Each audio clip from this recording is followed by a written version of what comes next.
think of the two planets that are basically dealing with this particular situation that we're in right now as a world people.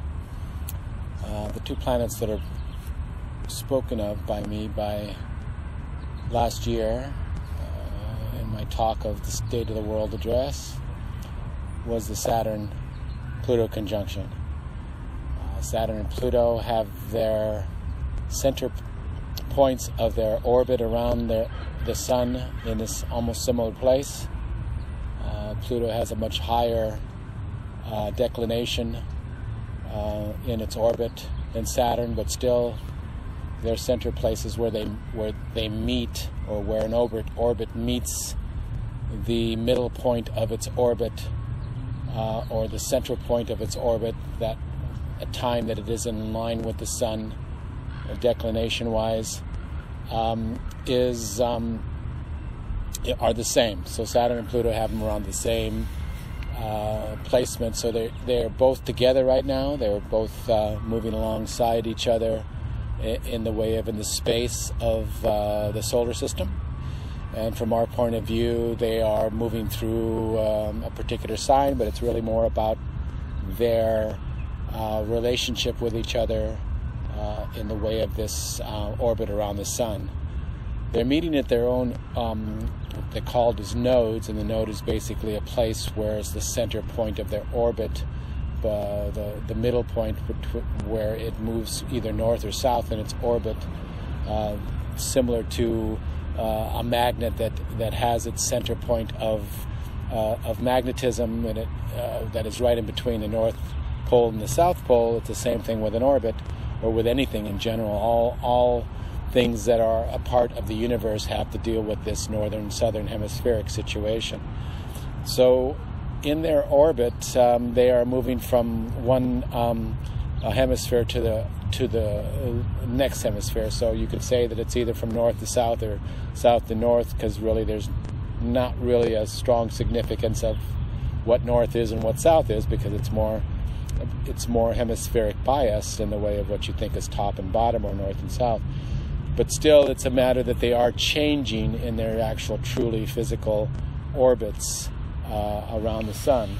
And this change is similar to the movement in a magnet that says, okay, well, I'm going from the center between the two north and south poles, and I'm going from one to the other. So it's like pushing yourself into a whole different activity, whether it be South Pole activity or North Pole activity, that you're starting to move into a very initiating, very strong directional situations, either to the north or the south of those magnets or of those orbits.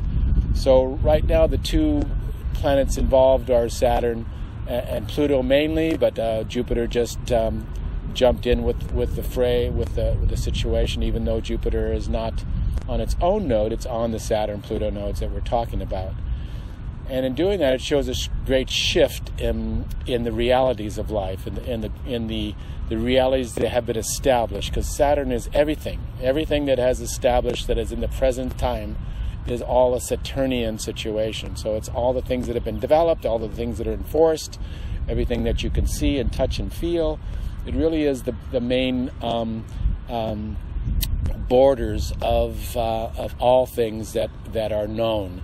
As you move past Saturn, you move into the invisibles, and the first one that initiates the invisible activity is Uranus. So it really breaks up those particular structures that are so well depended upon and so well relied upon. Uranus basically does a shocking factor. It's like it takes a lightning bolt, and all of a sudden what was is no longer exactly the same. There's electricity that fills the air in the way of the changes that come, but it is a very shocking, very instantaneous, very a matter of 1 minute it's one way and the next minute it's another way, in a very instantaneous type of situation. You go to the next invisible, and you're basically talking about Neptune after that. So Neptune is doing the same similar type of activity that that is influencing us in an invisible way, but it's doing it in a spreading factor. So that's why a lot of pandemics and basic things that have to do with something connecting to another thing that's connecting to another thing and then it's connecting to another thing, sort of like a waveform, whether it be electronic waveform or be a water waveform or whatever element you want to deal with. The waveform is rippling outwardly, and it's rippling and affecting everything from the center point to the furthest extremities of whatever the situation may be. So Neptune really brings in the connectivity to a widespread audience, a widespread situation, and is really kind of the basis of how the pandemic is spread. Pluto is the results. Pluto is the furthest invisible, at least currently recognized as a dwarf planet that we have been using for the last few years, early 1900s, since it was founded. But it is really, what it's doing is it's the representative, it's the actual first object, first dwarf planet that we have recognized in what's called the Kuiper Belt. And the Kuiper Belt is the far-reaching areas of our solar system that begin this field of or belt of dwarf planets or objects that are similar to Pluto. Some having very erratic orbits, especially in their declination type of revolving around the sun. And in doing this, they are representing some really major changes in the world. Pluto represents that in a very strong way, almost in a somewhat of a mass influence type of situation. So where those ripples were reaching everything, now it's a matter of what do you do with all the things that are connected. If you're reaching them in the way of some mass hysteria or some mass influence, then you could deal with the possibilities of the negative aspects of hysteria to the positive aspects that this is what really changes us internally at our core. Because Pluto really has a lot to do with the core, and that when Pluto was founded, what we were going through is the understanding is what is the core of all matter, and what do we do with the core, what can we do with the core of all matter. And we went into basically being able to unleash the core of matter through nuclear fission or fusion situations, and in doing that, what's result is a mass destruction, or a mass change is a better word, because destruction is the results, but what's really happening there is just a major change of what the existence of that matter is. So it's a change of matter that is annihilating the existing type of matter. So in that basic change, we have a slew of beyond Neptune type of planets that are affecting the world as we know it. And in that infection, we have many different types of expressions, and they're just being learned about. They're just being understood right now in the way of what their meanings are, and even to try to explain things as you go further and further out from the invisible planets, from Saturn onto the invisible planets. To put faces on them is trying to make them into something that is within the Saturn borders. So Saturn really wants to say, okay, I understand that to a point of being able to bring a scientific understanding to it, an actual tangible understanding to it. And in doing that, you're coming back into a realm that has a need to do that, has a strong need to actually put a face on something. And when you deal with the external planets, the Uranus through moving further and further out in the orbits of these planets, you're dealing with activity that is undefinable. We can get an idea through time as to how they're actually influencing us, And a good example is now that we have this conjunction of Pluto and Saturn, and for that matter, Mars and Jupiter, right about this time that I'm speaking about this, or talking about this subject. You are dealing with things that are able to give a little bit of an inclination of what these outer invisibles are doing, but never ever able to say that this is exactly who they are. So with Pluto and Saturn will be the visible, the most important visible of all of our orbits. It's giving us a very grounded, very matter of fact, very scientific, very tangible handling type of activity, is now giving way to being able to have Pluto speak through it. And Pluto speaking through Saturn is able to give us some inkling of what Pluto is all about. But at the same time, Pluto is the main invisible, and the main invisible is not able to give concrete awareness to what it is until it goes through a visible planet, especially the most powerful and most influential visible planet, which would be Saturn. So we are getting the inklings of basic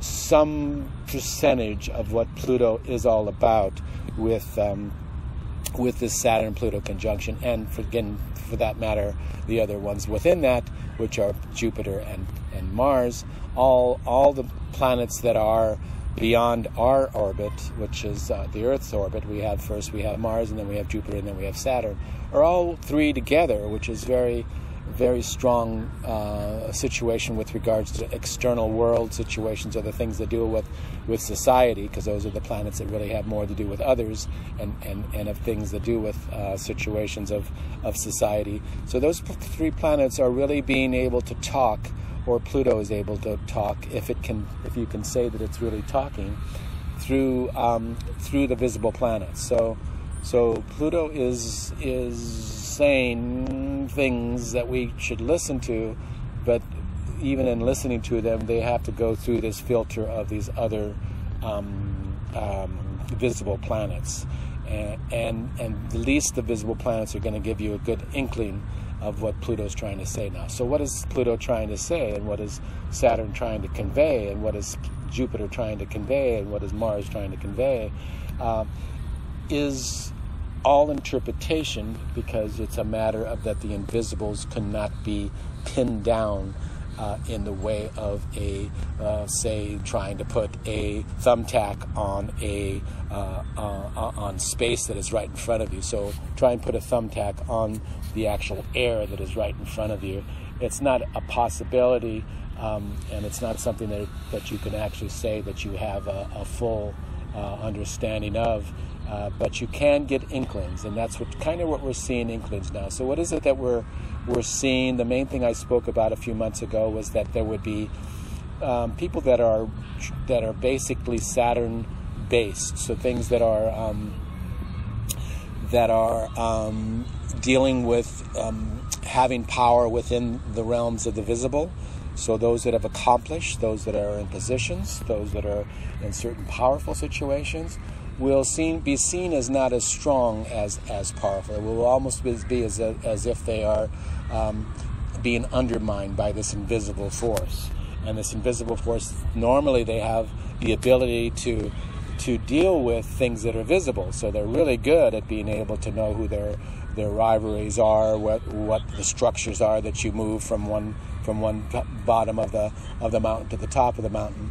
But they're still dealing with those realities of life, which are Saturnian, but now they have a Plutonian factor of unknown. So it's the invisible man, you could say, or woman, or situation that's at the door that they don't know how to deal with. So a lot of their power is lost from that inability to know what they're dealing with, because that's where they got their strength in the past. They got their strength from dealing with what was known, and now they're basically having to deal with what is not known. And in dealing with what is not known, it's an uncomfortable situation for those that are always had things at their hand that were were reality-based situations. And now they have to deal with the unreality of the invisible situations of not knowing where things are going, not knowing what structures are truly good quality structures to stay with, and that those structures are going to be compromised in some way. And in doing that, their life is compromised. So you'll find a lot of people that are feeling kind of lost right now because their normal functions of behavior, their normal everyday life is being unstructured, unsimilar in the way of their safety factor, of nesting factor, of familiarity. And in doing that, there's a lot of feeling of fear, a lot of feeling of not knowing, and in not knowing, for those that want to know, there is a panic situation.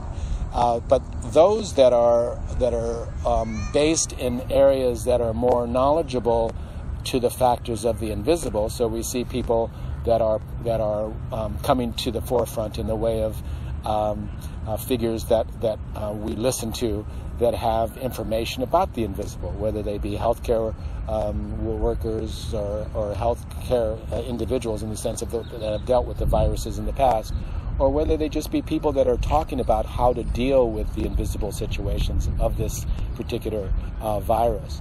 So how do we deal with an invasion of an invisible situation? We deal with it by backing up. We deal with it by making a stronger door. We deal with it by having factors that say how do we lessen an invisible factor? How do we deal with this invisible factor? There's a good little scene in the new Invisible Man, which is not, I don't think it's called The Invisible Man, where the woman's in the attic, and she kind of knows that her ex-husband or her ex-boyfriend, I'm not sure, is coming up to the attic, and she can't see him, but the only way that she can see him is throwing something that's very Saturnian on top of him, which would be a bucket of paint. And in the bucket of paint, it defines the invisible situation. So that's what we're kind of doing now, is we're kind of reaching out to see what sticks, what works, what will slow down the movement of something that we can't see.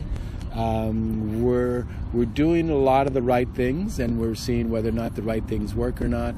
But we're still trying things out. So distancing is a very, very important thing, because if any kind of Neptunian or Plutonian or even Uranian type of connections, which would make things become more spread out, are more limited through the Saturnian situation. That's what Saturn does anyways. It is also one that says isolation.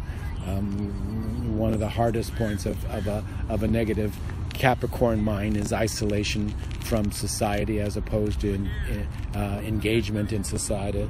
But going back to this situation, that we're really trying to figure out what our paint is. What is it that we're going to pour on the invisible in order for us to be able to identify it, in order for us to be able to deal with it, in order for us to be able to say, okay, well, maybe we have a small handle. And again, you can never, it's just like the little thumbtack that you're trying to push into the air in front of you.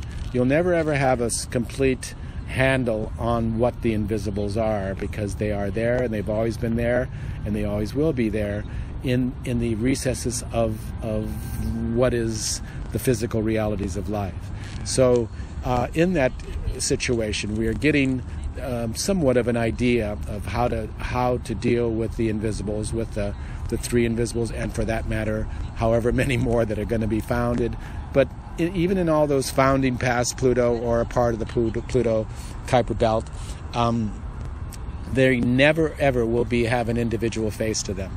Any person that is into astrology and tries to say, this is what Pluto represents, this is what Neptune represents, this is what Uranus represents, are fooling themselves, in my eyes, as one that follows astrology and actually utilizes it in many parts of of my life and in my teachings to others about how it works, that to really define it is an egotistical situation in itself, and in a way is trying to say that you have a handle on air, or you have a handle on a situation that is unhandleable, undefinable, unfaceable, in the way that it does not have a face, it does not have a physical presence in the world. It comes through the physical planets, again, through the physical aspects of life, through filtering down and speaking them through them, whether it be inventions or whether it be just imagination,